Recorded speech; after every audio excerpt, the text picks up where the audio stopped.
আসসালামু আলাইকুম সম্মানিত ভিউয়ার্স, আশা করি সবাই ভালো আছেন।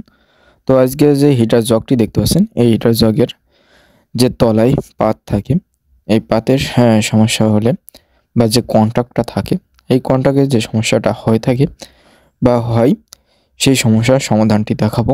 এবং এই যে হিটার জগটি দেখতে পাচ্ছেন আমার সামনে, এই জগের কিন্তু সেম একই লাইন কিন্তু পাচ্ছে না।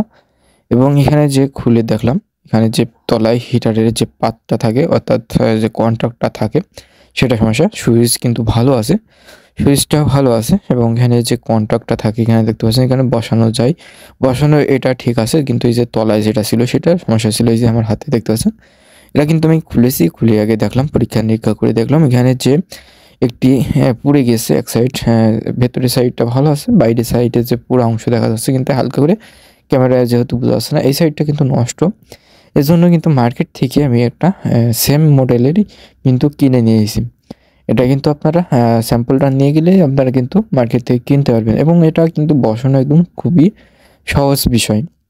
এখান থেকে আমি আগে তারগুলো খুলে নেব, তারগুলো খোলার পরে নাটগুলো সেট করে নেব। তো এখান থেকে আমি সব কিছু কানেকশনগুলো সারাই নিলাম, নেওয়ার পরে এখানে সেমভাবে, এখানে কিন্তু কোনো ঘুরানো লাইন নেই, যেভাবে আছে সেম এভাবেই বসবে, উল্টো করে কিন্তু খাটবে না। এখানে জাস্ট ঘাটে ঘাটে কিন্তু মিল করে বসাতে হবে এবং নাটগুলো খুব সুন্দরভাবে টাইট দিয়ে নিতে হবে। টাইট দেওয়ার পরে আমি কিন্তু আবার নতুনভাবে কানেকশন করব। তো যেভাবে ছিল কানেকশনটা একদম সেম ওইভাবে কানেকশনগুলো করবেন।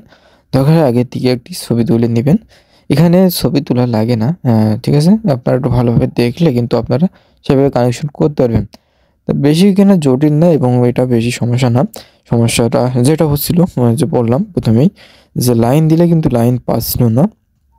সেই ক্ষেত্রে আপনার পেছনটা ভালো করে দেখবেন, এই কন্ট্যাক্টটাই বেশিরভাগ নষ্ট হয়ে যায় এবং সুইচটা নষ্ট হয়। তাছাড়া এমনি কোনো সমস্যা হয় না। তো আমি পানি দিলাম, পানি দেওয়ার পরে কিন্তু এখন আমি এটা লাইন দেবো। লাইন দিয়ে এটা আপনাদের সামনেই চেক করে দেখাবো যে অটো নেয়। এখানে কিন্তু অটো সিস্টেম, এটা অটো সিস্টেমটা কীরকম, যে পানি হিট হয়ে গেলে কিন্তু এটা অটোমেটিকলি লাইনটা অফ করে দেয়, সুইচটা অফ হয়ে যায়। এখানে দেখেন অন করে দিলাম এবং লাইটটি জ্বলছে এবং দেখলেন তো অন করে দিলাম। অন করার পরে কিছুক্ষণের মধ্যে অল্প পানি দিয়ে আসছে, যেহেতু কিছুক্ষণের মধ্যেই কিন্তু সুইচটাও দেখেছেন বন্ধ হয়ে গেছে এবং লাইনটাও কিন্তু চলে গিয়েছে। দেখেন এখানে ইন্ডিকেটরটা জ্বলছে না। সেম এইভাবে লাইন কিন্তু দিয়ে আসে, কিন্তু এখানে লাইনটা দিবে না, সুইচ কিন্তু উঠে গেছে। এইভাবে কিন্তু কাজটা করতে হয় এবং ওইটা কন্ট্যাক্টের মাধ্যমেই সমস্যা। এর আরেকটি হলো, লাইন না পেলে কয়েলে যে থাকে, কয়েল থাকে ভিতরে, কয়েলে সমস্যা হতে পারে বা কন্ট্যাক্টে, বেশিরভাগ কন্ট্যাক্ট এবং সুইচে, এই যে দুইটা সমস্যায় বেশি হয়, কয়েলটা সহজে নষ্ট হয় না। তো ভিউয়ার্স, ভিডিওটি এতটুকুই। তো সবাই ভালো থাকবেন, সুস্থ থাকবেন।